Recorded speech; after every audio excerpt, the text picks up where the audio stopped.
Hey everyone, welcome to this week's MSP Business School. I'm Brian, as always. This week we had a couple customers need to postpone their interviews with me, so I'm bringing back a master class to share with you today.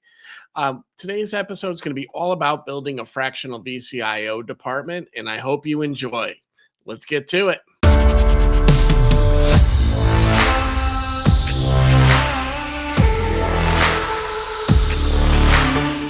All right, everybody. Well, welcome to this week's MSP or VCIO Toolbox coaching session. As always, I'm Brian Doyle. I'm your coach here, working with you each and every Tuesday, or at least the majority of Tuesdays, to bring you some information either that is tool focused or process focused, but really to help you out on your MSP advisory journey with your customers. Today, we're going to be focusing on VCIO as a service or fractional VCIO, however you want to term it. And this is one of my favorite conversations to have because I do see a lot of MSPs going beyond the point that they should at with no additional fees coming in that leadership slash executive type role. We're going to get into in our conversation today kind of the differences between just being obligated to do a QBR and, kind of the level of leadership that's required there. And of course, doing our traditional, fractional VCIO services.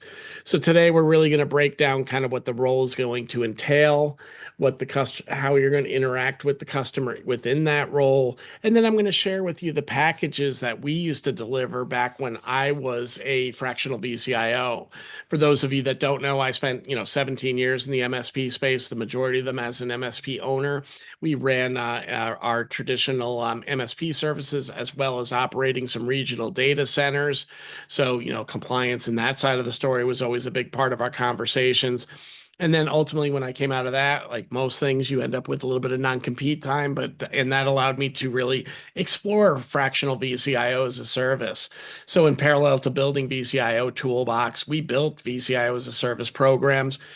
We had a number of customers that we were working with that, and fortunately and unfortunately, we had to give those up to some of our early adopting clients when we became full-timers here at VCIO Toolbox. So the point is that we know, the program works and that there is an opportunity for it out in the market space. So with that being said, let's talk about some of the common challenges that could drive the need for a fractional VCIO for a company, right? When you really look at where a fractional VCIO can come into play, it's because customers are looking to get past the status quo, right?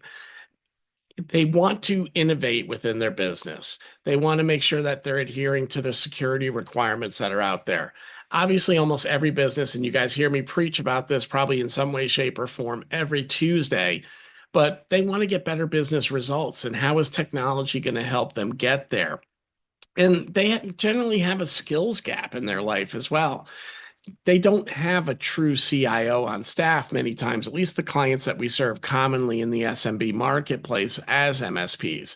But even in those cases where we have a IT manager or somebody that's playing CIO, there's still a resource imbalance. And we're going to get deeper into that where they can really look for some leadership and outside perspective. So when you look at your businesses and you start hearing these challenges from them, think about AI consulting today and how that's building out. And certainly some AI leadership and stewardship is definitely something that's needed within these companies. When you start hearing them talk about things like getting better business results or the security threats they're facing or the skills gaps that they're facing, these are all drivers that could let you up level out of a standard managed service contract into a fractional VCIO agreement. Now, in terms of the difference between QBR and VCIO work, it's really twofold. When you think about what a QBR or a technology business review is really supposed to do, it was always meant to be a report out function. I, the MSP, have most of this information within the tools that I'm managing, and I want to share this information with the customer. We do it because we want to drive more value into the relationship in many cases, right? So when we really look at the purpose of delivering a technology business review, it's focused on customer retention, customer expansion. And if we don't, and in those, the expansion being, of course, the part that's probably a little selfish on our side, but retention really comes from making them a happy customer, making them know you want to go beyond. As I mentioned a moment ago, most of the data that we're compiling for these reviews come from our systems. The difference in the VCIO toolbox process, of course, is we work with the customer to get input from them on strategies. But really, once we do that, the majority of what we deliver from there comes out of our systems, builds those recommendations that we're then presenting out to our customer. And for the customer, it gives them status on what's going on. A lot of times we're behind the curtain. I talk about the curse of the great MSP, that the more we automate, the more we do remotely, the less we're seen on site and the less things break, and how that can potentially be where our relationship gets called into question, or at least the price of our services. So we need to have these meetings to give them a status on what we're doing so they get a little bit of a peek behind that curtain and we don't get into that relationship risk status. And we are providing a level of leadership here, but this is a level of leadership that should come with a stopping point, in my opinion. There's a point where you're providing leadership to help them go the right way and travel with you. But then there becomes a point where they start, exercising you to get information or support that they need that goes beyond the scope of your agreement. And again, this becomes a huge opportunity to build that fractional VCIO service. So when we really look at what a fractional CIO service is all about, it really becomes a partnership. We're working hand in hand with the client, but now more so with the executive team, not just stopgapped at our, point of contact in some cases. So we're there to fill that gap, to be that true leadership partner that is a bigger part of their organization. The data comes both from the MSP system and the customer systems. We may start getting into analyzing how their ERP operates, workflow across other systems. We may be working deeper on the security side and getting into the compliance and policy conversations. We're embedding ourselves into that organization, and we should be part of their strategic mission as well. And in this case, we're coming in usually to be the strategy leader. So we're not just providing some leadership and guidance. We're really coming in there and trying to dictate how they operate and give them a stronger understanding, like any contracted resource would in that role. Even though we are, still their support mechanism as well. So those are a couple of subtle differences between what a traditional business review looks like versus QBR or, a fractional VCIO work. And I should add, guys, and I didn't mention this earlier. Chat is now open as well as the Q&A. So certainly, if you have things that come up during this session, please add them there. But with that being said, let's go back into, kind of the next step here, which is the resource imbalance. I mentioned earlier that even in a co-managed situation, they might have somebody on their team filling that IT role, but they tend not to fill the entirety of what the CIO requirement is. They're either a technical leader or a strategic leader when they're in that IT director seat. A lot of times they're tactical people, right? Guys that have hands-on capability that have also been given the leadership role in that organization, but they aren't classically trained on the business side of things or might not have a full understanding of the business side of things. So when we work with a co-managed customer, we really got to take a look at their leadership and say, where do they lean towards? If they lean towards being more of a technical leader, man, that is a huge opportunity for us to jump in as that strategy leader and work hand in hand with that resource as well as their executive teams. So, I just encourage you to start thinking about when you're in those co-managed situations, or when the CFO is running IT too, but he has a little bit IT background, can you potentially bring more to the table? And that, and as this shows here, and as I mentioned a moment ago, most of the time they are technical leaders first, not really strategic leaders that are in these roles in the SMB. So now let's talk a little bit about the responsibility of the virtual chief operation officer. When I implement a fractional VCIO program, I'm really wearing two hats at that stage, right? I need to be that strategic leader with the C-suite, but I also got to be that manager that's overseeing operations. And when we look at our relationship with the operations side, and again, let's pretend it's co-managed for a moment, we need to be that IT leader and play the manager role with those with those people that might be working as IT staff there. If not, we're going to still pull that leadership card with our own internal resources and be the advocate working on behalf of the customer with us as the MSP with a direct inroad to the people we need to work with, right? We should be part of vendor selection when they're looking at new technologies from an operational level.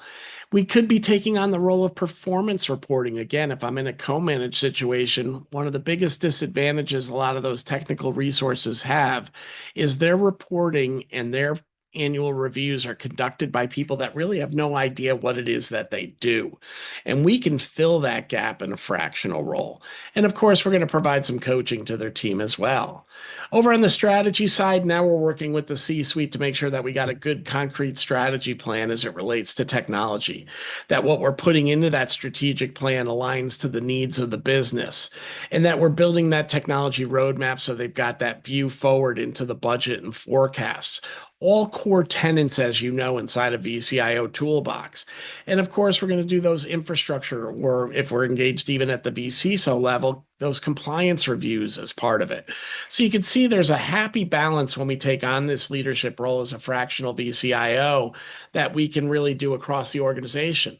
But again, I preface to this, the problem I see oftentimes is MSPs are doing this for free. They're giving away the milk. They're not getting any return on it. And then they complain about the customer not being profitable necessarily or being very noisy. And there's a way to take that noise and potentially position it back to the customer to really gain a service out of it.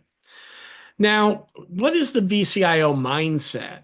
When somebody comes in a fractional role, this is not an account manager. And that's another thing, guys. We're seeing a lot of that QBR being driven by the account manager. The VCIO mindset needs to be a little bit more sophisticated if we're going to be building a fractional VCIO type relationship. So you'll see here that when we're dealing with the executive teams, we really got to be thinking about what's pushing the ball forward. What are the drivers that they care about? All they care about is results, right? They care about the business expanding or the business meeting the needs of its customers and really moving forward. We have to think about finance optimization. Too often I see during the QBR process, people front load all the projects without taking into consideration what other expenditures does the customer have? Is this how they can even bite off these projects? And forget about the simplest one. Can you actually deliver those projects in that time frame? But often I see everybody gets really excited because all of a sudden they've identified 15 new opportunities with that customer for $150,000. Take a step back and say, has my customer ever spent $150,000 with me before? Can they spend $150,000? If not, how am I going to sequence these projects over time? And that's the art form that can be brought to the fractional VCIO review, working hand in hand with the CFO to understand what are the other drivers in the business so we can slot some of these projects in where they don't have other big expenditures, kind of helping them normalize budget over time. Another thing is security best practices. We want to make sure they understand what the security best practices are. Customers often buy on cost, right? Not on solution. And we got to help guide them there, but we got to give them a little bit more during this and tell them where the business risk or what the business impact can be. And if we can do a business impact analysis and monetize that risk and show what that looks like, man, that's huge, right? And then finally, we got to have a better understanding of business day-to-day operations when we're working in a fractional VCIO role. And this is part of what gets us elevated as well. I'm sure most of us are not meeting with the line of business managers with any regularity under our core MSP agreements. Yet those are the people whose teams are most actively using the IT and would understand where the roadblocks to success are or where they're getting inefficiencies and productivity gains could possibly come into play.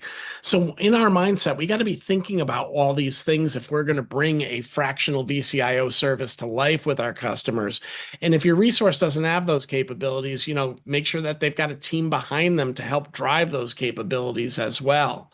And this really directly translates into how we're going to end up working with the customer's team. Now, when we go to deliver these services, we got to think about all these different individuals or groups that we work with. With the CEO, our mindset has to be when we're working with that team about how technology services can support that overall business direction. If we can't convey the value of the technology and driving their business forward, that there's going to be a big disconnect when it comes time to the CEO actually approving and signing off on potentially a big financial expenditure that we have.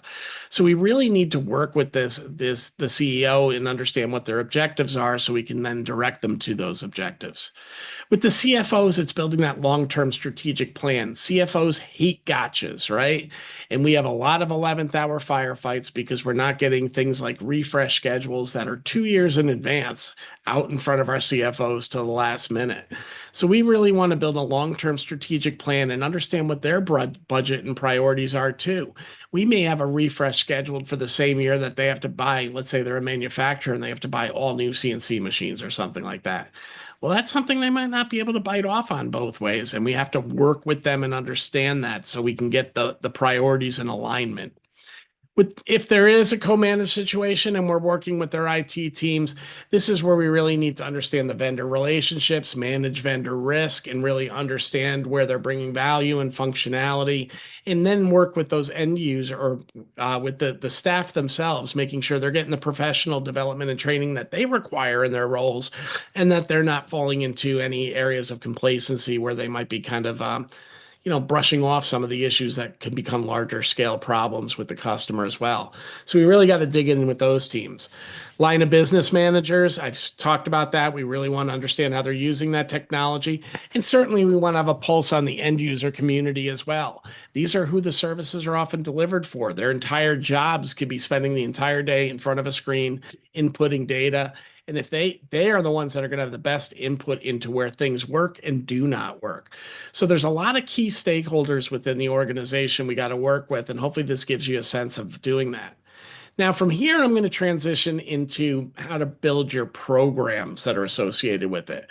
But before I go there, when you really look at this, you can see this is a lot of work, right? This is not simple. I'm going to show up, I'm going to attend a couple meetings, and I'm going to get the work done. I mean, this is an aggressive process, which again is why I say I see so many MSPs giving away a lot of the different areas within this, maybe not in its entirety, but a lot of these different areas and not getting compensated, doing it under the concept of, oh, it's customer retention, customer relationship, customer success. But you got to make sure that it's a two-way street. I think I've shared in a couple of these calls, one of my fortunate experiences in life was I worked for when I was a hired gun role working within an MSP.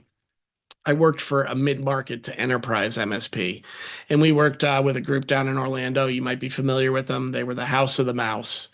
And one of the things that amazed me down there is they used to come to us asking if they were being a good partner to us. Because even they knew we were, in the big scheme of things, a smaller partner, to them. We got a lot of the scraps that Accenture wouldn't take on, that a CompuCom wouldn't take on. But those scraps could be worth millions, right? But they would come to us and check in and make sure they were being a good partner to us, that their team members were getting us the information we needed in a timely fashion. Because they looked at it from the perspective, if we couldn't do our job and we weren't being treated fairly, one, they run the risk of us, if they weren't paying us, for example, going out of business, which could be an issue for them, right? If receivables got too large. But more importantly, if they weren't getting us the information that we needed to better maintain the workflow that they required, there would be a breakdown. And that breakdown could be, catastrophic in the world of Disney, where they need to be on. It's not quite 24/7, but it's pretty close to it, right? So, when you look at your customers that way, you got to look and size up which ones kind of have that relationship with you today, but also which ones have that type of business where if things go awry, they can break down. And maybe they don't know the struggles you're feeling in that relationship yet. And this could foster a conversation to A, address those struggles, and then B, talk about a solution that can generate more revenue back to you and really build that fractional relationship. So again, that's me just sharing a little bit of my experiences where when your customers come in to tell you that they want to be a better partner, that's a win-win win-win situation. Some of our customers don't know enough to tell us that. So we got to seek that out a little bit with them and try to understand, hey, I see tendency, things that you're doing in your business that are probably, truly critical. Are we going to be able to meet the bell if we don't do these things and bring that to their attention and then position to the bigger story, right? So I'll close, today's kind of training portion today with how you can do your packages. So this is how we built our packages when I was a fractional VCIO. Basically, we had four levels of service, but let's call three of them fee-based services. If you really look at the remote area, and I got a little typo there, but you can see there, the remote plan is really what most people should be committing under their managed service contracts. So when you say you're providing VCIO or QBR services, these three things are really what you should be providing. You should be building that strategic plan and doing the roadmap development with the customer. You should be doing your business review meetings. It says quarterly here, but at whatever cadence you establish with the customer. And you should have some level of monthly performance reporting, whether that's a quick call at your point of contact, always good to do it face to face, or it's getting them out some reporting so they understand the status of things. That's what should be included. And in my opinion, and again, this is just my opinion, that's where the QBR covered or the VCCIO QBR services under a managed service contract should start up. Anything beyond that should fall into the next three classes. Now, the business class would what you would be doing traditionally in a or the business and executive classes would be the layers that often you're doing in non-co-managed situations. So your traditional customers you're working with. And now you're layering on other services. When you look at business, we're layering on things like weekly staff IT calls and annual vendor performance rules. So now these weekly calls are more of a, usually to your point of contact, talking about developments throughout the week. They're on a true blue cadence and they got an agenda tied to it. And then vendor performance reviews come in there too, because we really need to help our customers assess what vendors they need to move. And then also that builds a nice defensive position because we're the vendor in charge of that. We should be maintaining our ground as well during that process. When we go to the executive layer, now we're starting to add a little bit more integration into their executive team. Now we're going to attend board meetings or at least attend key strategic meetings that they have. So we can, even if we're not going to be a engaging participant, we can be there at least in the corner to validate plans that they want to do are not going to have technical impact or be able to speak to the technical impact that something they want to do within their business might have. And now we're going to get into more of a bi-monthly cadence of maybe on-site visits too, or these might be more engaged meetings with a larger scale of or a larger group of contacts than just your point of contact who might be in that weekly cadence with you. And then finally, when you get into the first class program, now we're doing weekly on-sites or weekly one-on-one meetings with any of the IT staff. This is assuming we're at a co-managed level at that point in time. And it also is looking at doing annual staff 360 reviews. This is where we really are going to take on that performance review and 360 review of their staff so their team can have an IT professional kind of looking at what they do, being able to speak to the things that they've excelled on, hopefully, helping them in that negotiation for a bonus or something like that, but also making sure that if there is any dead weight, that it's getting documented appropriately and those steps are being made for a potential exit the right way so there's no potential litigation, right? Sometimes you can get fired as an IT person by a business person, and immediately the first thing is he just doesn't know what I do, and this becomes an entanglement. So hopefully you're getting a sense of really where you can build on services that go beyond what you do today. And if you don't have a resource to do those services, reach to me. I see one of my friends, George, on the call today who can provide these services to you for the MSP non-competitively, but take on that role of a virtual CIO if you want to build a fractional marketplace as well. Down below, you'll see that we've got kind of included hours. These are estimates, guys, but this is how we used to price things out.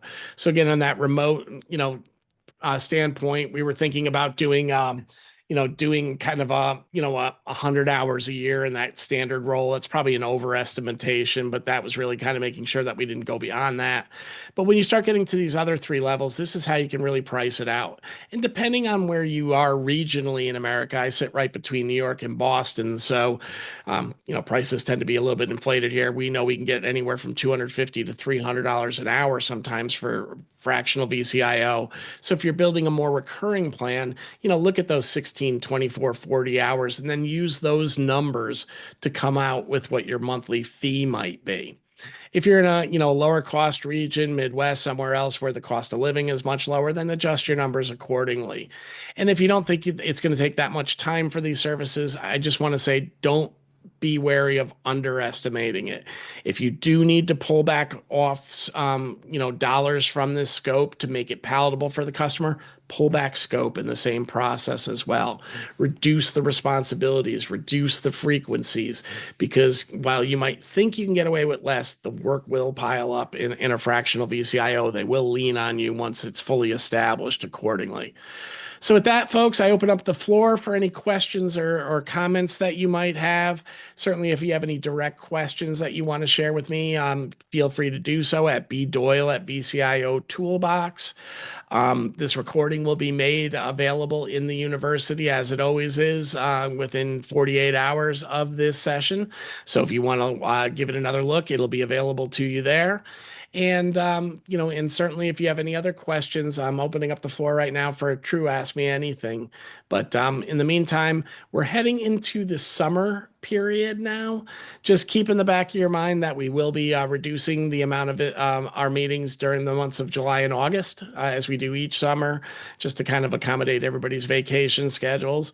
But certainly if you have any topics you'd like me to cover before then, please reach out. I love to hear what's on your mind and love to build topics like this one around the conversations I'm having with MSPs on the daily.